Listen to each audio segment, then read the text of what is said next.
Well, Consumers Research is actually the nation's oldest consumer protection organization. We were founded in 1929. We were really the first product testers. At one point, we actually had a lab in Washington and New Jersey with like 500 product testers in it. But obviously, as the necessity of that has gone away with Yelp and Google reviews and Amazon reviews and all that kind of thing, over time, over the decades, we moved into a educational role for consumers around issues that are important to them, but also focusing on amplifying their voice in the marketplace. And so that's really what we focus on now. It's both educating consumers on policy issues and other issues that are important to them, and amplifying their voice in the marketplace. So you bring up kind of the idea of policy issues, particularly with consumers and corporations.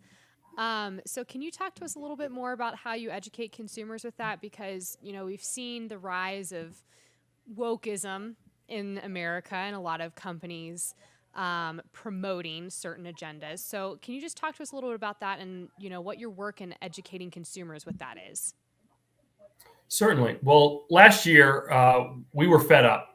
We were fed up with seeing corporations try to distract from their mistreatment of their customers and their misdeeds overseas that we were aware of by going woke, cozying up to woke politicians, so that would distract, like I said, from their misdeeds. And so we launched the Consumers First initiative, which is a multi-million-dollar ongoing ad campaign to name and shame these companies who try to do this, to call them out for their failures and for their misdeeds, so that hopefully we end this phenomenon of companies who think it's a good idea to go woke in order to distract from the mistreatment of their customers. And so we launched last year with ad campaigns against Nike and Coca-Cola and American Airlines.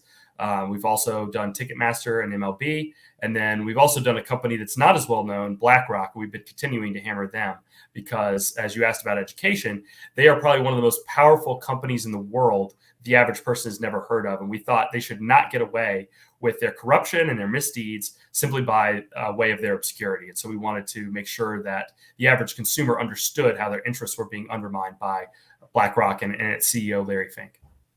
Yeah, one of the more recent articles that I saw on your website was about Larry Fink, kind of explaining who he is. Could you maybe explain for people who don't know exactly what he is or what he's been doing, just who Larry Fink is? Certainly.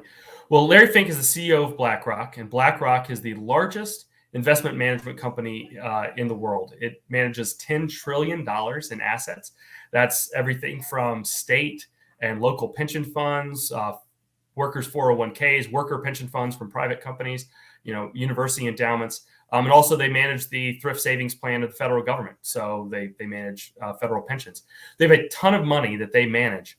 And what comes with that, the control of those assets, is the control over the shares that they buy. So, for example, they control about 7.5% of the shares of Exxon, and they have a right to vote those shares as a fiduciary. Unfortunately, what they utilize that power to do is to betray the very American citizens and specifically the American consumers that they're supposed to be serving. Larry Fink is very vocal about injecting his personal politics into the management of BlackRock and into the use of the assets that they control. And so we've been calling them out for that, helping to educate the consumer as to how their interests are being undermined, educate state officials like the governor of Florida, the treasurer of West Virginia, for example, are two state actors who've taken action after we've you sent them letters on the issue of how their own state's pension funds were being misused against the interests of the citizens of their state. So Larry Fink is basically a political. He's trying to turn BlackRock and corporate America into a political utility for the Democratic Party.